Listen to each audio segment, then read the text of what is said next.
Okay, so we're just going to review how to work with ratios and proportions and extrapolate into the new topic for this unit. So unit 6 is on similar triangles, or similar shapes in general. We've talked about congruent triangles in unit 4. That's with your side, angle, all those. The one thing that's a little bit tricky, having learned unit 4 and not introducing unit 6, is that there's a difference between congruent and similar. You guys have to be very careful to distinguish those two as you're working with these different scenarios. So just to set our foundation, we're going to talk about ratio, right? So you guys have probably heard of that before. A ratio is a comparison of two quantities using division. So the most common way to write a ratio is using the colon format, A colon B, right? There's another way though. What's another common way of writing a ratio? As a fraction, right? A over B. And then there's another one. Anybody remember the third way? A to B. Words. Alright, so these are 3 different ways they could represent a ratio for you. Another thing that we're going to talk about is an extended ratio. See how we only have 2 quantities here for the basic ratio? An extended ratio is a comparison of multiple, meaning more than 2, quantities using multiple ratios.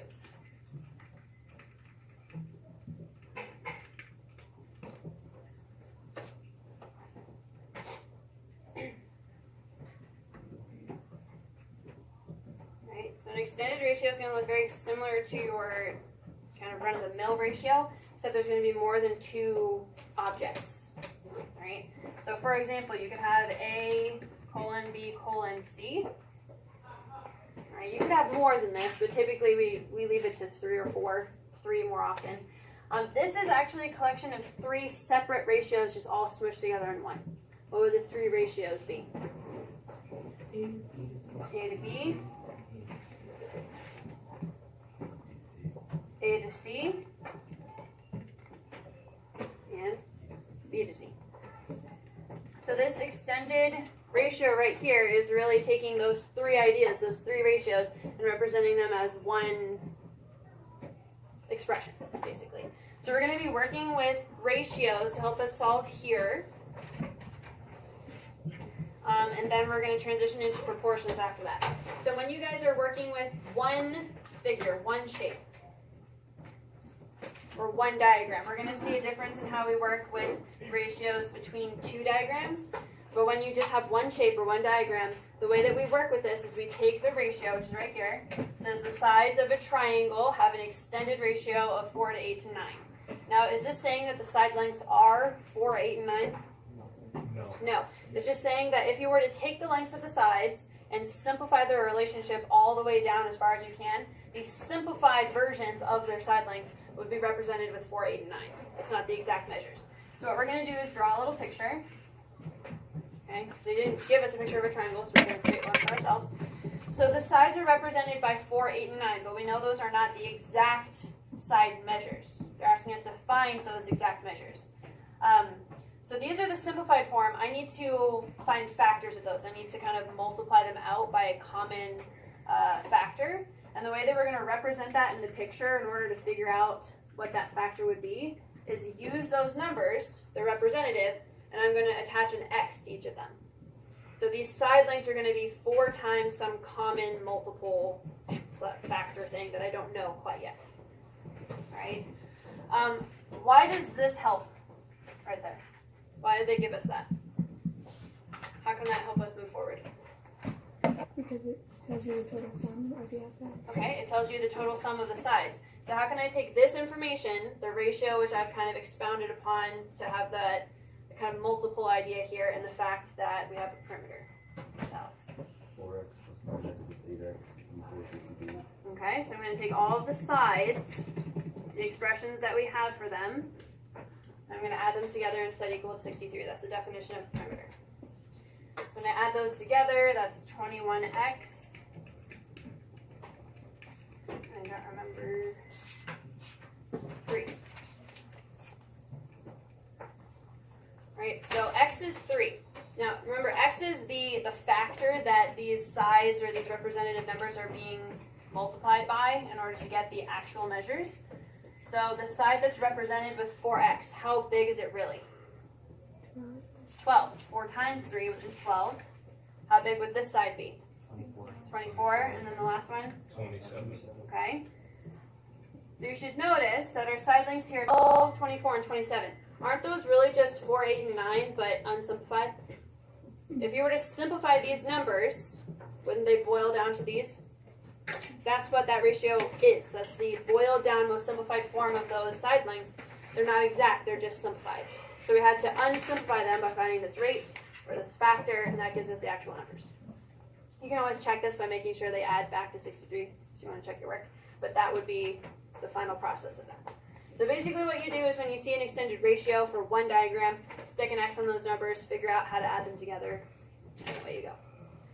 Alright, so this one is similar. The only thing that's different is that they've showed you what number goes with which piece of the triangle. Over here they didn't have a picture, we drew it ourselves, so we got to put the numbers and labels wherever we wanted. Over here they're telling us that A aligns with the 4, B aligns with the 5, and C aligns with the 9. This is technically an extended proportion, but I'm kind of using it in this context because it's similar to this question. So how would I label angle A? Is it 4 degrees? No, it's 4x. It's 4 times something. I don't know what that something is. It's not just 4 degrees. It's 4 times something to get the actual measure. What should I label B with? 5x, and what about C? 9x. 9x. Alright, so I'm taking those numbers, the boiled down representatives of these values, and I have to figure out what to multiply them by to get the actual measures. So how would I figure out what x is? They didn't give me a perimeter like last time because this is angles. Equal it to 180. So add them all up and equal it to 180. We know that the angles add to 180.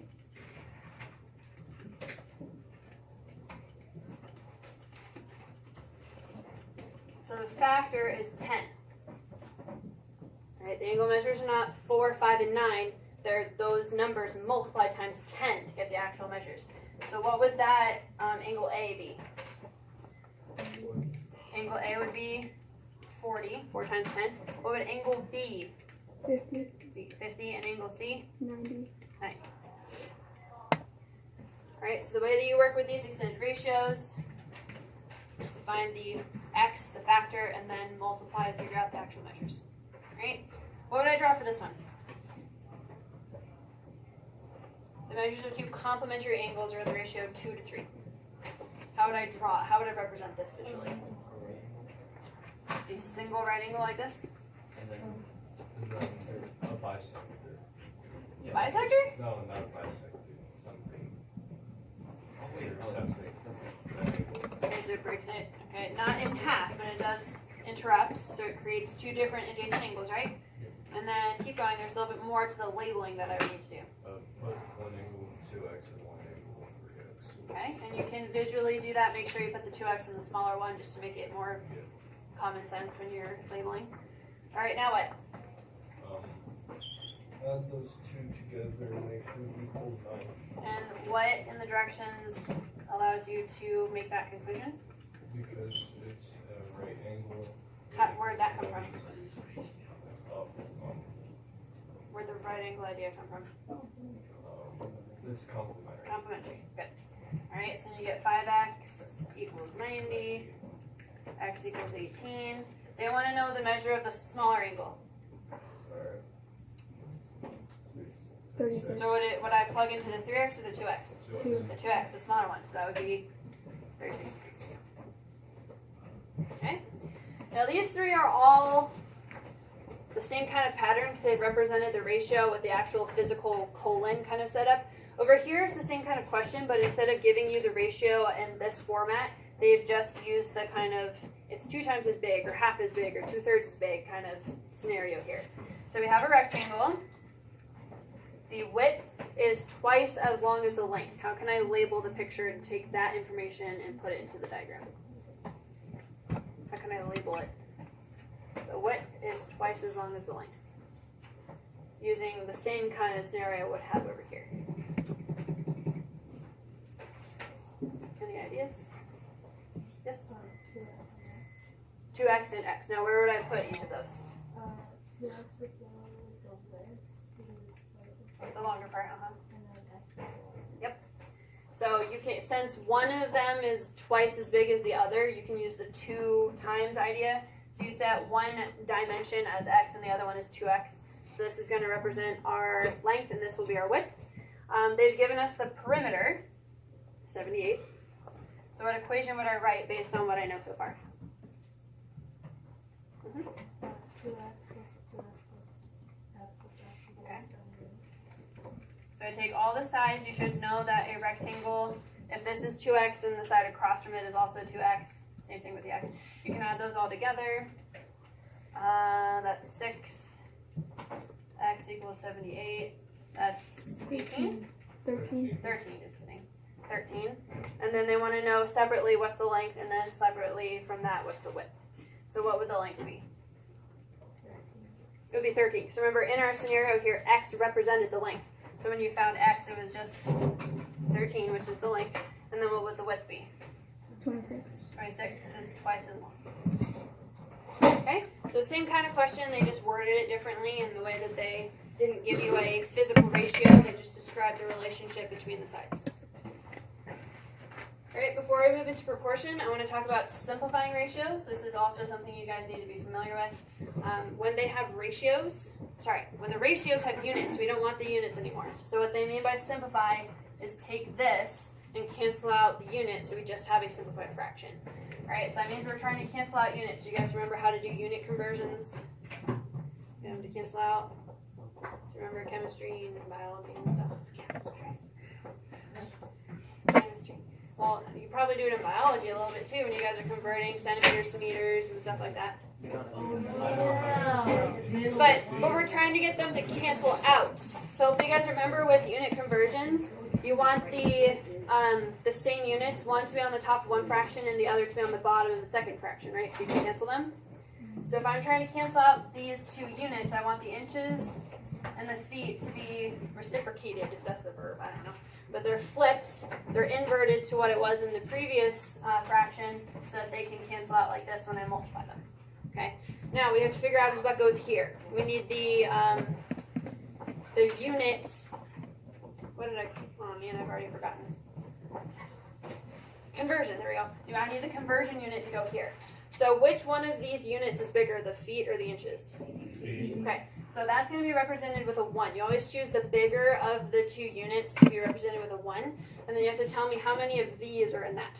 How many inches are in 1 foot? 12. So this is a conversion unit, right? And then now that we've got the units to cancel, we did that inversion thing, I'm just going to multiply across the top, multiply across the bottom, and then simplify. So what would be in the numerator? 14. And then what would be in the bottom? Okay, I do need that to be simplified fully. No, it's not 1/4. 7 over 24. That is a simplified ratio. Okay, same thing for over here. I need to take the 2 units and flip-flop so that they can cancel each other. Right? Which is bigger, a meter or centimeter? So the 1 goes up here. How many centimeters are in 1 meter? 100. If you don't know that, you better freshen up on your units, your conversion. Okay, then you just go across the top. 30 times 1 is 30. 2 times 100 is 200. Simplify. Like that. Okay, so yeah, do freshen up on like how many feet are in a yard, how many meters are in a kilometer, or kilometer, however you want to say it. So, if you don't know those things, you might want to refresh your memory on the more common ones. Okay, so that's really what you guys need to know about ratios. You use them primarily to solve when you have one diagram and they have like perimeter or complementary or something like that, where you have to solve for x and then expound upon that. The rest of this is going to be focusing a lot on proportions. So proportion is when you guys have two ratios and you're setting them equal to each other. So you can either still use the colon format or you can use the fractions. This is typically what it looks like when we're going to cross multiply, so get used to seeing it like that. Two vocabulary words you want to be paying attention to. We have extremes and means. The extremes, if you're looking at this one, it's actually easier to understand the extremes and means when you're looking at this one. The extremes are the first and last number that are in your proportion. So A and D.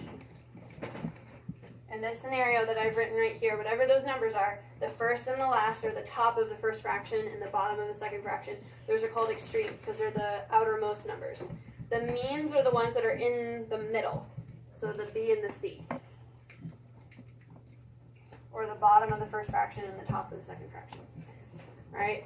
The means idea, that vocabulary word comes back in lesson 3. So you want to make sure you remember that the means take up these two positions right here.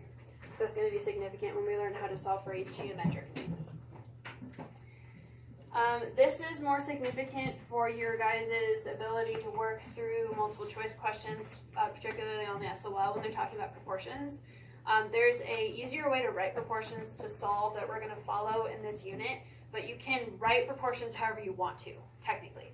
There's just one way that I feel more consistently is going to help you guys be successful, so I'm going to teach you to write it that way. But there are other ways, and so I have these 4 here, so you guys can see how to manipulate the proportion that you've written to match any multiple choice questions that you run into in the future that don't look like what you wrote. So let's say that you guys wrote 1/4 equals 2/8. Right, and you're looking through your answer choices, you don't see that. So another way that you can rewrite this and still have it be equivalent is to take both fractions and flip them. Okay? Isn't 1/4 equal to 2/8? Is that a true statement? Okay. If you were to flip both of them, isn't 4/1 the same thing as 8/2? It's still equivalent, it's still true. Okay? So you can rewrite this proportion like this, and that would still work out for you. Another way that you can do this, instead of flipping both of the fractions, you can switch the means. Or sorry, those are not the means. I went backwards. You can switch the means. So whatever these two numbers are, those can switch. Now the reason why you're allowed to do this is because when you solve proportions, you cross multiply, right? Is 4 times 2 different than 2 times 4? No, commutative property. You're going to get 8 either time. That's why it doesn't matter where these two numbers are. So you can go back and forth between those.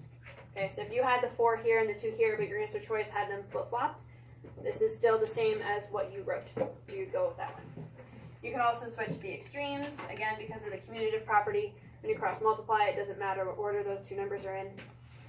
These 3 are the most common ways that you can manipulate a proportion to get it to look like one of the answer choices if your proportion didn't show up in the first place.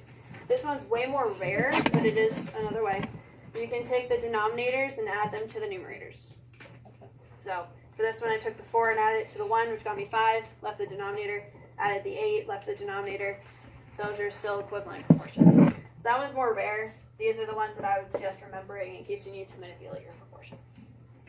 Okay? All right.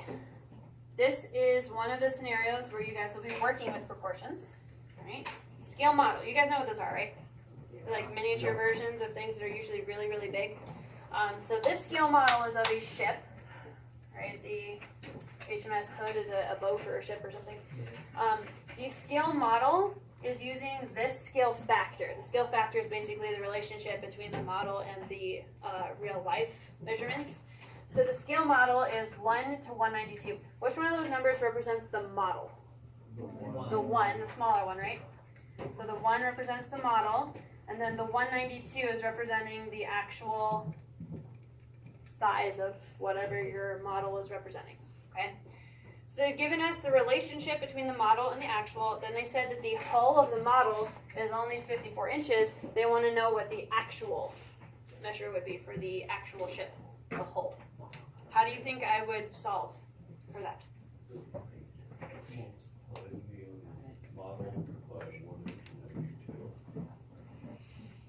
What do you mean? Can you write an equation of some sort? I think you're giving me more of the process rather than the equation. We'll get there, but I want to know what the equation might look like. Yes? Whatever 192 is equal to 54, the why'd you do 54 over x instead of x over 54? Because the whole of the model is 54 and the model in the first equation is on top. That's the most important part about writing proportion. So this is a proportion. Whenever we're talking about similarity and talking about a smaller version of something compared to a bigger version, we're going to be using proportions. And just like Michaela was being really careful with, you have to make sure that the two things that you're talking about, if it's the model on the top for the first ratio, the model value has to be on the top of the second ratio as well. You can't mix them up. So we have the model over the actual as your scale factor. Then we have the model over the actual, and this is what we don't know. So this is what you were kind of getting to. We have to multiply or cross multiply. So we get 1x is equal to the 54 times the 192, which is what you were saying. You have to multiply times the 192. And that's why you actually do that, because of the proportion. Right? So go ahead and use your calculators. I'm sure you guys can't do that in your head. 192 times 54.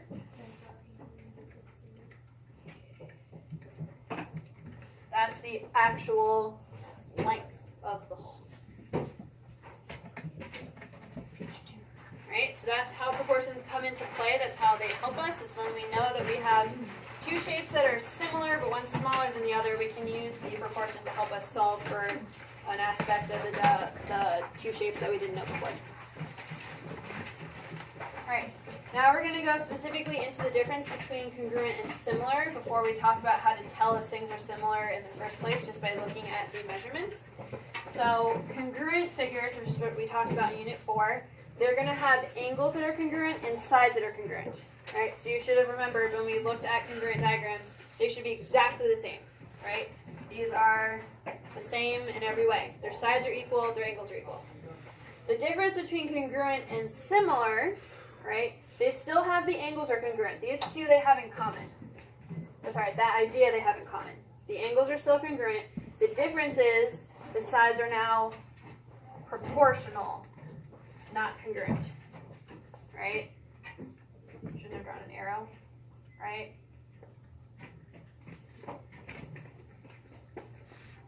For congruent shapes, the sides will be congruent, but in similar shapes, they're going to be different lengths, but they should be proportional. Do you guys know what that means, to be proportional? Essentially, it means that the relationship between corresponding sides should be the same all the way around the shape. So for instance, if I had 2, 3, 4. Say I chose those side lengths for this diagram, and I wanted this shape to be 2 times as big. What would this side be? 4, 6, 8. Okay? This is proportional. You have the same relationship between these two sides, and these two sides. If I were to make this a 9, do all 3 sides have the same relationship? No. These are 2 times as big, these are 2 times as big, these are not 2 times as big. Right? So in order for shapes to be similar, you have to have that same relationship, that same proportion going on between all the sides of the shape. That's what that means. Okay? And that relationship that we're talking about that needs to be the same, that is the scale factor. Right? So the definition of scale factor, the ratio of corresponding sides of similar figures.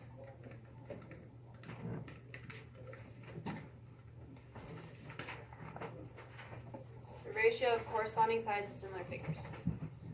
Right? So you're going to know the shapes are similar. You're going to pick, this is a really important word, corresponding. You have to pick 2 corresponding sides. Then you're going to take those measurements and write them as a ratio. So for instance, how could I write a ratio between these two? What are 2 corresponding sides? The 2 corresponds to 4. the 4 over here, right? So you can take those 2 numbers, the 2 and the 4, and you could write them as a ratio. But how would I would start like this, right? 2 to 4. But would I ever write a ratio like this? 1 to 2. What would I have to actually write instead of this? 1 to 2, right? What's important about writing a ratio? It always needs to be simplified. So make sure you write that down. Always simplified. Right, so you pick 2 corresponding sides, simplify their fraction or their ratio all the way down, and that is what the scale factor is. Okay? You can go either direction. You can go this way where it would be 1 to 2, or you could go this way, so it's 2 to 1. You just have to read the directions to see what direction they want you to go in when you're naming the scale factor. If they don't specify, you get to choose. So if you prefer going from left to right, that's fine. The one thing I want to make sure you guys are careful with when you guys are writing a ratio is 2, just 2, a ratio. The number 2 No. is 0.5 a ratio. No. When you guys are writing a ratio, when I ask for a scale factor, it is a ratio. It needs to be a fraction or written with the colon. You may not give me a decimal. You may not give me a whole number. It needs to be written as a fraction or using the colon notation. So no decimals or whole numbers. All right, so practical application of this, we're going to take a look at these two, I think they're trapezoids, although it doesn't say that they're parallel. But these four-sided figures, we're going to take a look and see if they're similar. All right, so there are two things you guys have to check, because the definition of similar says that the angles are congruent and the sides are proportional. So you need to check both of those things. Okay, so take a look at this diagram. What do you guys notice about the angles? Which ones? Angle A is congruent to angle F, angle G is congruent to angle B. Okay, so angle A is congruent to angle F, and angle B is congruent to angle G. Now I understand they haven't given you all four angles, and that's not ideal, but we're only going to work with what we're given. So even though they haven't given you all four, you can still make a conclusion about this. You have to just base it on what you're given, rather than trying to extrapolate what the missing information is. So don't worry that we're missing these two, we're just going to focus on the two that are given. So far, the corresponding angles are congruent, so we can check that off. Now I have to make sure that the sides that are given are proportional. So let's start over here with 4. What side over here corresponds with the 4? The 8. All right, so we have one scale factor, or one relationship, is 4 over 8. All right, let's say I go to the 6 now. What corresponds with that 6? 12. And then the last side provided over there is 10, which corresponds with? Okay, so what is the simplified ratio for all of these? 1 to 2. So they all simplify to 1 over 2. Would this be considered proportional for the sides? Yes. Yes. If you have the same relationship between all the corresponding sides, that's considered proportional. So I have both of those check marks. Angles that are provided are congruent, sides are proportional. So would these be similar? Yes, they would. You just need those two things. All right, what would the scale factor be? 1 to 2, so you could either write that as a colon or a fraction. Okay, and then a similarity statement is just like the congruency statements we learned in Unit 4. So you just have to name the shape, use the similarity symbol, which looks like this. I know in Unit 2 that was negation, but in shape, when you're talking about shapes, it means similar. They like to recycle symbols in math. All right, so let's have a volunteer. Who wants to name this one over here? You can name it however you want. Or, well, whatever order you want, but using those letters.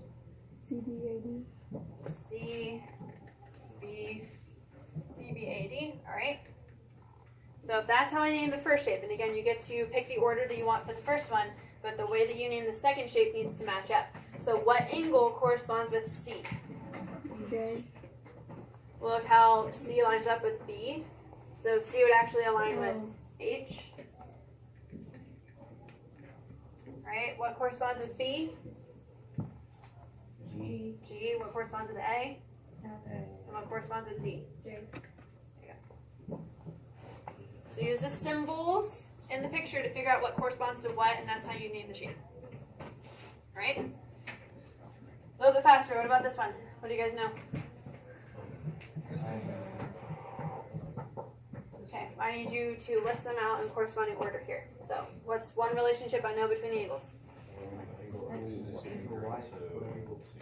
Angle X is congruent to angle C. That's what I heard. Another one? Angle double Y is angle A. Angle B. I heard this one, and then I heard angle Y is congruent to angle B. And then there's one more. Angle C is congruent to angle D. You should have Z and C. These aren't flipped, they're actually facing the same direction. Right? So you should have all those corresponding angles all matched up. Are all the corresponding angles congruent? Yes? Shouldn't be B and C. It will be- Oh yeah, you're right. Sorry, I was going a little bit too fast. You're right. X and B. X, E, W, No. Backwards. Sorry. You're right. Yes, sorry, I was writing that one too fast. You're right, it was D. Alright, so we're all 4 of the angles provided all congruent to each other? Okay. So we have the first part. We need all the angles to be congruent that are given in the picture, so that's good. Now we need to compare the sides. So let's say I started with the 16. What does the 16 correspond to? Alright, keep going around. What does the 20 correspond to? The 5. What does the 28 correspond to? And then what does the 23 correspond to? So could I say that those sides are proportional? No. What do they all simplify to? This one simplifies to 4, 4, 4, not 4. 3 point something, I think. I can't remember exactly. But if they're not all the same, you could have 3 of them be the same and 1 of them not, right? Doesn't matter how many are the same number, they all need to be the same number for it to be proportional. So this category fails, or this criteria doesn't work. So can I say that they're similar? No. Do they have a scale factor? No. They can't if they're not similar, and they can't have a similarity statement if they're not similar either. Okay? So you have to make sure both of those things check off. The angles are congruent and all the sides are proportional. All right. Right. Now, you guys remember in Unit 4, when we had the congruency statements, I told you guys it was really important when they write it down because you can use that to figure out what's corresponding. Remember, if we use the names. You do the same thing here. When they give you the triangle names as a similarity statement, you can use that to figure out what sides are corresponding. So over here in these proportions, remember that the corresponding sides are supposed to be proportional. So what they've done is they have a space blank, and you're going to use the name to figure out how to fill that in. Okay? So this one says that RF and... Okay, so there are 2 ways you guys can write corresponding parts. You can either stack them vertically, or you can stack them horizontally across the equal sign. So what they've done here is they did RF and AD, they went this way. Alright, so the corresponding parts, instead of being vertical, they're horizontal. Alright, so you can just visually see that in your proportion. So what corresponds to FI, but in the other triangle? Use the name. FI corresponds to DY. Again, they could either stack them vertically or horizontally. You just have to look at what they've written to figure out what system they're using. Over here I have RI over AY, so now they're doing the vertical relationship here. So what corresponds to AD? RF. Right? Over here we have DY to AY, so again, they're staying in the same triangle, so now we're going this way. So what corresponds with DY? FI. Alright, so again, they can do gymnastics and how they write the proportions. They could either go at what they've written to figure out which system you're using and use the name to figure out what corresponds. Okay, pretty straightforward there. You can use color coding too if you want to. A lot of people like to visually see the colors. So if you highlight these 2 with one color and this with another, you can visually see the pattern in the triangles to figure out what would complete the pattern. So that's something you guys can try too. Alright, so I want to know what the scale factor is from this triangle to this one. So this is the smaller triangle, and this is the bigger triangle. Right? So I'm going to go from this one to this one, and need to write a scale factor. Who thinks they know what that would be? Remember, to write a scale factor, you have to find 2 sides that are corresponding and write their measures as a ratio. Do you have any corresponding sides? Yep. 5 over 4? Well, we're going from the smaller one to the bigger one. 4 over 5. Alright, you should notice in the name that FR and DA, these 2 sides right here, are corresponding. So those are the 2 numbers you guys can use for the scale factor. And because it wanted you to go from the smaller one to the bigger one, I have to make sure I do the 4 first and then the 5 second. Because the direction said to. This one wants the scale factor in the other direction. Now it wants you to start with the big triangle and go to the small one. So how would I write the scale factor for that? Very simple change. 5 to 4. So if they specify in the directions what order to go in, make sure you do respect that when you're actually writing your answer. If they don't specify, you pick which one you want to do. Alright, now what they want us to do is solve for RI. We gotta find that. Alright, how do you think I would do that in this picture? If I know some of the sides, but I don't know X. We're going to be using proportions, yes. Anytime you guys are asked to find a missing side when you're working with similarity, so you have the same shape but one's smaller than the other, you are always using proportions. That's all that this is in this unit, is using proportions to solve with similar shapes. So the way that I want you guys to write proportions is to start with the variable. This is a consistent pattern you can use that will help you design your proportion to be set up easily to solve. So you always start with what you're looking for, the variable. Now remember, when you're writing a proportion, they need to be stacked with corresponding sides, and I think the vertical version is usually most consistent and helpful. So what I want you guys to do is find the side that corresponds to X and write that underneath. So that's RI. RI is right here, but corresponds to RI in that triangle. The AY, you can use the name if you don't know.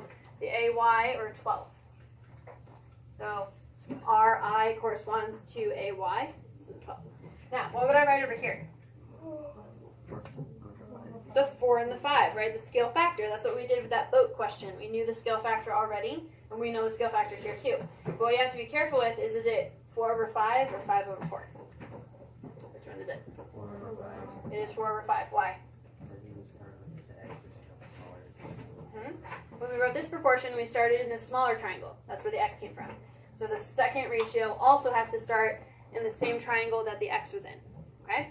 Then very simple, cross multiply. I'm sure you guys know how to do that. So 5x equals 48. Get a decimal. Can't remember what it is. 9.6. Okay. This is the primary brunt of what you guys are going to be doing in this unit. Seeing questions that you have similar shapes, a side's missing, you have to write a proportion and solve. As long as you guys understand how to write the proportions, you're going to be in good shape.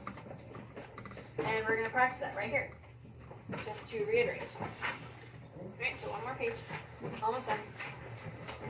Alright, so I have two different scenarios for you guys. I have this one right here, which is where you guys have two shapes provided. You have two similar shapes, right? They're either going to say in the directions that they're similar, or they're going to give you a similarity statement, and you're going to solve for the variables, right? Or you're going to be given one figure, and then the proportion is going to be in the directions instead of giving you two diagrams. I'll show you how to do that one in a second. All right, over here, which variable would you guys like to find first? Because there are two. Y. You wanna find one? Okay. So again, when you write a proportion, start with what you're looking for. Just write it down. So I'm looking for y. What corresponds to y in the other shape? 5. The 5. All right. Then I need to write the scale factor. I need to pick two sides that are corresponding where they're both numbers. 6 and 9. The 6 and then the 9. Notice the brackets are telling you that the full length is 9. So I would have 6 over 9 because you have to go back to the smaller shape to write the second proportion. Then you cross multiply.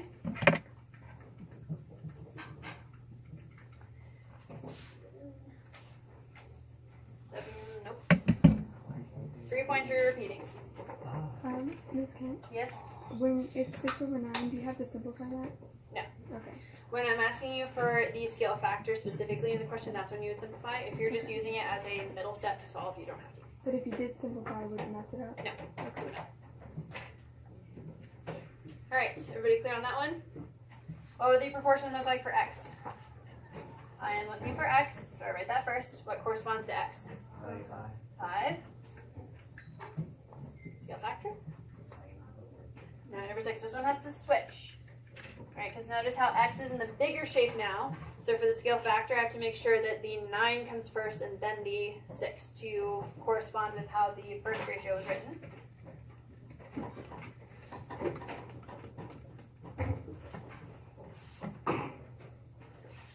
Yes? Everybody agree? Alright, next one over. Which variable do you want to find first? X. Alright, so we're going to write down what we're after. X. Then I need to know what side corresponds to X. Now this one, I did not give you the name of the shape. So when you're not given names, you want to rely on the markings instead. So notice how X goes from the double mark into where the vertical angles are. What would the corresponding side be in the other triangle? The 25.5. So you can definitely use the markings of the angles to help you figure out what corresponds to what. And then what two measures would I use for the scale factor? 15 and 30. The 15 and the 30. Okay, cross multiply.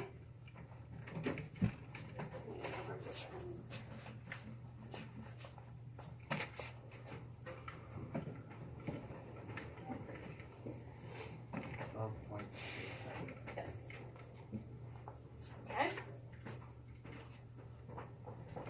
Then you reset for y. I'm trying to look for the variable y. What corresponds to y in the other triangle? 37. And then I can reuse my scale factor. I just have to make sure if it's written correctly. So should I keep it as 15 over 30 or should I switch it to 30 over 15? 15 over 30. We're going to maintain the 15 over 30 because the y comes from the same triangle as the 15. Okay?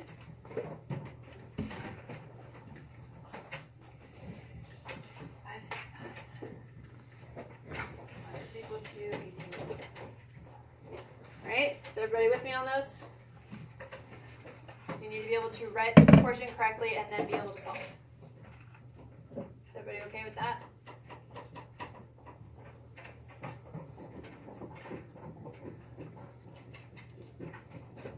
Okay.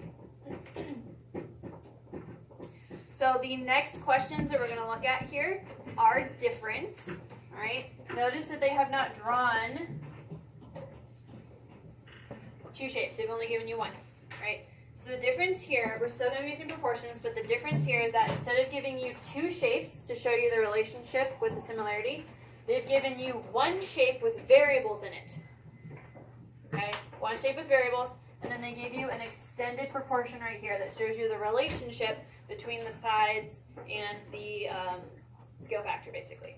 So the way that you're going to work with this question is you're going to go back and forth between the diagram and the proportion, right?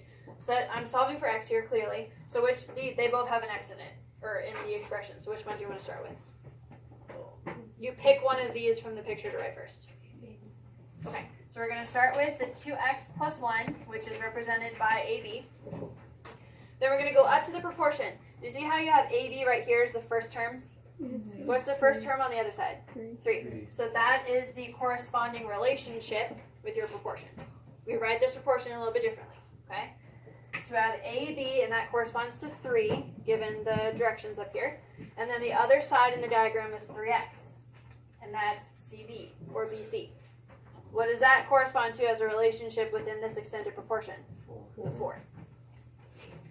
So we've basically taken this extended proportion. We did AB over 3 equals BC over 4, and I plugged in what AB and BC are into the actual proportion here. You guys see that? I just wrote what was relevant from the proportion out, and then I plugged it in. You guys see how I did that?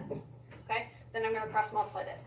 So if I cross multiply, I would get 8x plus 4 equals 6x. I'm going to subtract this over and subtract that over. No.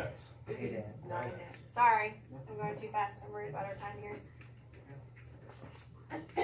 So it's just 4.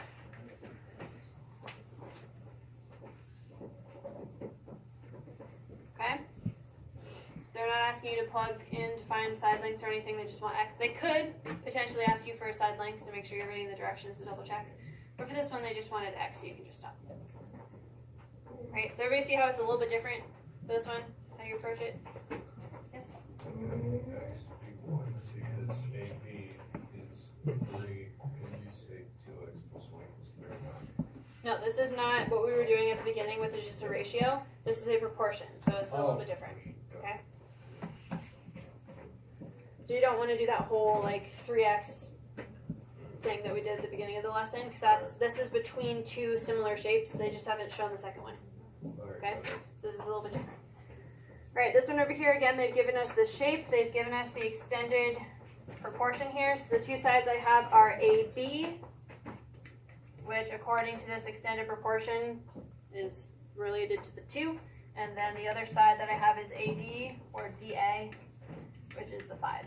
So I can use this proportion up here to write down the relationship between the sides that I've been given, and then I can plug them in. So AB is x minus 2, DA is 11, and then I can use that proportion to solve. So 5x minus 10 equals 22. It's going to be some weird looking decimal.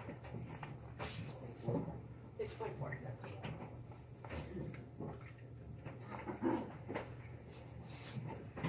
Alright, so again, for these ones that are different, when they give you an extended proportion and a diagram, the diagram and the proportion working together, you're going to write out the proportion part that you know, and then plug in the expressions that they gave you in the diagram. Is that clear? Okay, the last two questions that we're going to do are similar to the ones at the top. The only difference here is that it involves factoring. Okay, you guys are in honors. Okay. We have done factoring already in Unit 1 when we were talking about supplementary and angle relationships, when we were doing systems and things like that. We're going to be doing factoring, which means we're going to get 2 answers, but almost always only one of them is going to work. So back when we did factoring, remember you guys had to plug in, make sure that nothing was like 0 or negative to figure out which one of the numbers was correct. That's going to come back here. So whenever you guys factor to solve, you're going to get 2 numbers. You have to double check to see if they actually work by plugging them in. Okay? So that's what we're going to practice here. It's the same setup. You still have to write a proportion, cross multiply. The only thing that's going to happen is when you cross multiply, you're going to get a factoring scenario. Alright, so these 2 triangles are similar. I am trying to solve for the value of x. How would I write a proportion? So again, anytime you see this word, or you see the similarity statement, your brain should go proportion. Okay? So how would I write it? They all have x's, so you guys get to decide how you want to write it. There's really no wrong place to start. 3x plus 2 over 5x minus 2. 3x plus 2 over 5x minus 2. If you aren't sure if they're corresponding, you can always rely on the name because they've given it to you. So those 2 sides are corresponding. And then what would the other side of the proportion be? 5x over 7x. Okay. So you set up your proportion just like we've been doing all along. Then we're going to cross multiply. So you should notice when this happens, you get an x squared. When you get an x squared, that's your signal that you're going to be factoring. Okay? Then cross multiply here, I get 25x squared. Like this. Did I make any errors? I think that's alright. Okay. Now, in order to solve this, whether it's factoring or not, you need everything on one side of the equal sign. Would you like to shift everything to the left or to the right? Which one would be? Right. It would actually be better to go this way. Yeah, alright. So that you can have a positive number. So I'm going to subtract the 21x squared over here, which leaves me only 4 of them. So I subtract.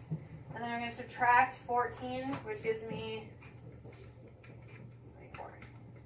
Alright, hopefully you guys know the algebraic math, the gymnastics we just did. Took everything and moved it over to the right. Now I need to factor this. You can remember how to factor this right here. Yes? Okay, so you multiply it by 4x. You multiply that by 4x. Okay. No, you divide it by 4x. Okay, you were going to divide by 4. What do we call that? 4x. What do we call the 4x? Greatest common factor. Greatest common factor.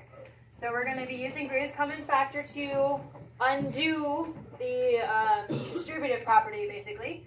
So the 4x is the GCF, and I want to divide that away and write down what's left. So if you divide by 4x, what's left? X squared 6. No, just x. X squared divided, you took one of the x's away, so you just x. X minus 6. Alright, this is called factoring using the greatest common factor. You divide the common factor away and just write what's left behind. So this is successfully factored. Now how do you solve? How do you solve once you've factored? Plug it in. No. We don't have anything to plug in right now. Wait, okay. Yes?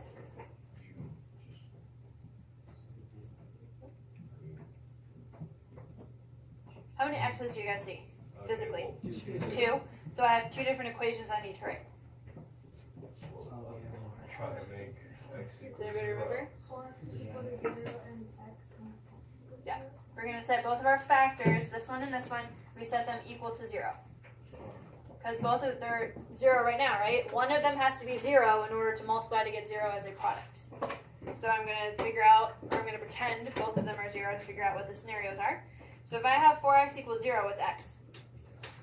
0. So that's one possibility. Not guaranteed to work, but one x that we find is 0. And then what's the other one? 6. All right. Now, I have two x's. It's very rare that both of them work. Okay?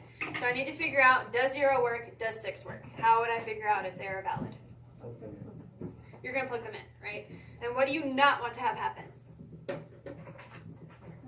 When you plug in either of these numbers, what do you... The same. They could be the same. What numbers do you not want? You don't want them to be negative or 0. Because you can't have side lengths that are 0 or negative, right? So if I take 0 and plug it in here, 3 times 0 is 0. 0 plus 2 is 2, right? So it works there. But when you plug it in here, what's 5 times 0? 0. Can this side be 0? No. So if you find one scenario, it may work for the first one you plug it into. You have to plug it into everything, right? So when I plug it in here, it works. When you plug it in here, it doesn't work. Doesn't work, doesn't work, all right? So 0 is not going to work for you. If you plug the 6 in, 18, 20, 30, 42, it works, all right? So your answer is 6. Yes. All right. Then we got one more. It's going to work the exact same way. Again, you guys have similar diagrams here. All right. One picture was enlarged. Whenever you hear that, it means that they're the same shape, just one's bigger than the other, so it implies similarity. So I need to write a proportion. Remember, anytime you guys are working with similarity, you always use proportions to solve. So who can tell me what the proportion would look like? No. Yes, Daniel. 8 inches over 5 inches. Okay, we can go that way. Okay, and then x squared plus 12 over x squared minus 6. Now, technically, using the system that we were practicing before, you would technically do this over this equals that over that. Remember, you stack the corresponding parts. But again, remember, you have different ways of writing equivalent proportions, so this is acceptable. I just want you guys to pick a consistent pattern of how you write proportions, so you write proportions the same each time, right? Corresponding side stacked, corresponding side stacked. But again, it doesn't matter because there are different ways to write them. So this is still valid. So now what would I do? Multiply. Okay, cross multiply. 8x squared minus 48. 5x squared plus 70. 60. 60. Excuse me. Alright, now what? You bring the stuff to the left side. Okay, it's easier and more effective or efficient to bring everything to the left this time. So I have 3x squared minus 108. Yeah, 108. Okay. Any ideas? You divide by 3. Okay. So 3 would be the, Greatest common factor. okay. What's left behind? Squared. 36. Okay. Oops. Dang it.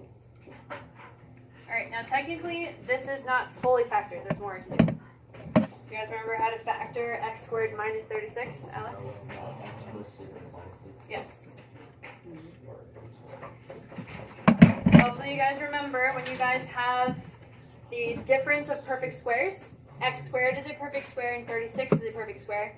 If there is a difference between these two, you take the square roots of both of those perfect squares. One is going to have a plus between and one has a minus. Okay? That's how you factor the difference of two squares. Alright, now what are my two x values? Negative 6. Remember you set both of these equal to 0. So you would get negative 6 and positive 6. We need to see if both of those will work. So we need to plug those in, make sure that they're valid. If I take negative 6 and I plug it in right here, what's negative 6 squared? 36. And then 36 plus 12? 48. 48. Okay. And then if I do negative 6 right here, 30.